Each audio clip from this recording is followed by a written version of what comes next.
Hello, ladies and gentlemen, and welcome back to 5 Minutes of Authenticity with Preetha as we close off November and we close off the theme we have held this month, the anatomy of gratitude. And like most months, I try and do the last episode as returning to ourselves, returning to our authentic selves. Because as you know, if you've been here before, I am an authenticity life coach. And this little space is one that is dedicated to the wonderful learnings and perspectives and insights that I gather through talking to individuals and doing a little bit of self-reflection of the things that I've been learning. So in our final episode in this November series, we explore gratitude as grounding. Now, when we think of the word grounding, for me, I think of myself standing with my feet on the ground, probably not with shoes, standing straight and tall, my eyes closed, my hands folded. That is the stance that comes to mind. It can be different for different people. It can be, you could be on top of a little hill or a rock climbing that you've done, or somewhere where you have felt a sense of accomplishment, where your feet are firmly grounding, where you are standing, where you feel at one and you're present and you are alive at that moment, right? So life very often gets chaotic, and it seems like that the last few months of the year, they get crazily chaotic. And so gratitude is a wonderful anchor during this time.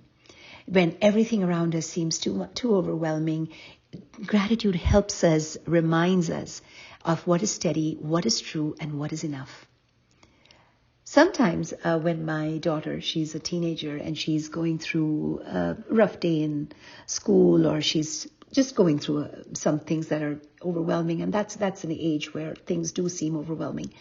One of the things that I've always suggested, and I think she does it even subconsciously now, is kind of remind herself, okay, what are some things that I'm grateful for? Even in this crazy day, what was the good thing that happened? And I've noticed, even though she doesn't always write it down, she'll tell me about some incident, and then she'll say, but guess what? At least so-and-so is still a friend, or at least so-and-so was kind to me, or my grades were wonderful in this test. So it's a simple reminder that while this chaos in the world can shift us, can make it hard, there are things about you, about your world, about your life that can bring you to who you are and remind you how much you matter and what you are always grateful for.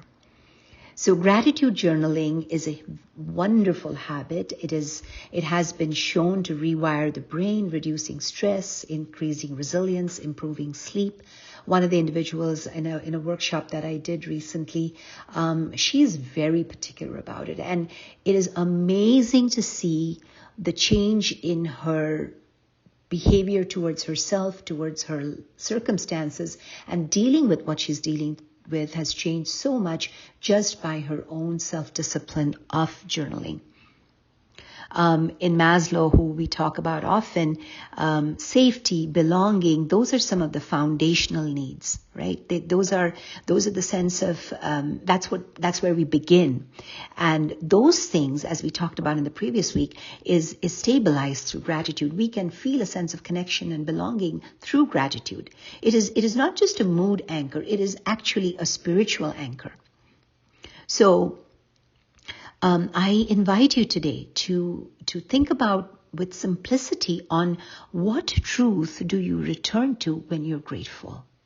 And let me just tell you, friends, as we close off this episode, please, please, please do not discount yourself when you think of all that you're grateful for. Think of yourself, of your healthy mind, healthy body, if you're recovering from an illness, if an accident could have been worse, if your kindness has helped someone, if you have taught yourself to be kind to yourself, if you're learning to take better care. and the contribution and the difference, the contribution you make to the world around you, to your community, to your family, and the difference you make by just getting up in the morning. Do not, please do not forget to thank yourself.